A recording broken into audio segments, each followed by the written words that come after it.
એક તો પૂજનીય આનંદનાથજીનો આપણે આભાર માનીએ કે બધો કાર્યક્રમ પડતો મૂકીને સમાજની લાગણી ધ્યાનમાં રાખીને એ જાયને ભાવનગરને સમાજના જે મોભી બન્યા આ ફેડરેશન જેને કહેવાય મંચ એનું અધ્યક્ષ સ્થાન સ્વીકાર્યું એટલે એમનો આપણે આભાર માનીએ છીએ। એની સાથે સાથે જેમને સમાજની દાજ છે અંદર અને આજના દિવસ સુધી આપણને લઈ આવ્યા એમાં મેઇન દાતા મહારાજ સાહેબ, આ બાપુ પ્રમુખશ્રી, કાર્યકારી પ્રમુખશ્રીની જવાબદારી એમના માથે છે। બાકી આ ગયા બારાણી સાહેબ પધારો,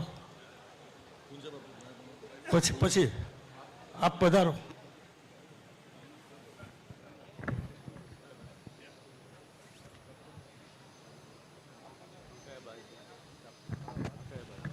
આપણી સંસ્થાના કાર્યકારી પ્રમુખ તરીકે હિજાયનેશ દાતા, આપ એમનું સ્વાગત કરો અને અમારી બહેનોની ચિંતા આપે કરવાની છે। आप हम सबके बीच में भी आप गार्डनिंग करिएगा। आप पण बापू आप एमનું સ્વાગત કરો। जी जी जी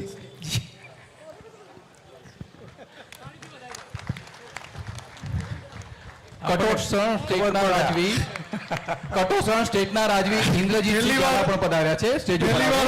આપણે બાપુને ખરેખર હું શંકરસિંહને બતાવું કે બંનેનું સન્માન એકબીજાનું, મને બાપુએ કીધું રિધિરાજભાઈ અમે 20 વર્ષે એકબીજાનું સન્માન કરીએ, મેં કીધું અભિનંદન। બીજા અધ્યક્ષ આપણા પૂંજા બાપુ,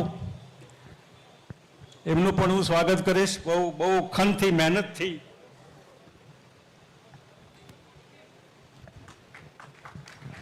પૂંજા બાપુ માંડવગઢ, એમનું સન્માન થઈ રહ્યું છે। કાઠી રાજપૂત સમાજના ખૂબ મોટા અગ્રણી છે, એમને આપણે તાળીઓથી વધાવીએ। સમસ્ત ક્ષેત્રીય સમાજમાં બધા જ સમાજ છેક સુધી એવા કારડિયા સમાજના આગેવાન અમારા જયસિંહ ભગત માંગરોળ, એમને પણ સમાજના ઉપપ્રમુખની જવાબદારી સ્વીકારી છે। ભગત પધારો। જયસિંહભાઈ ભગત કારડિયા રાજપૂત સમાજમાંથી જે સમાજની સાથે એમનો ટેકો છે એવું જાહેર કરે છે, એટલે આપણે એમને વધાવશું। બેચર છે ને, છેક માંગરોળથી પોતે વધાર્યા છે, બરોબર। આપણા શિરજા ઉપાધ્યક્ષ તરીકે સૌ અહીંયા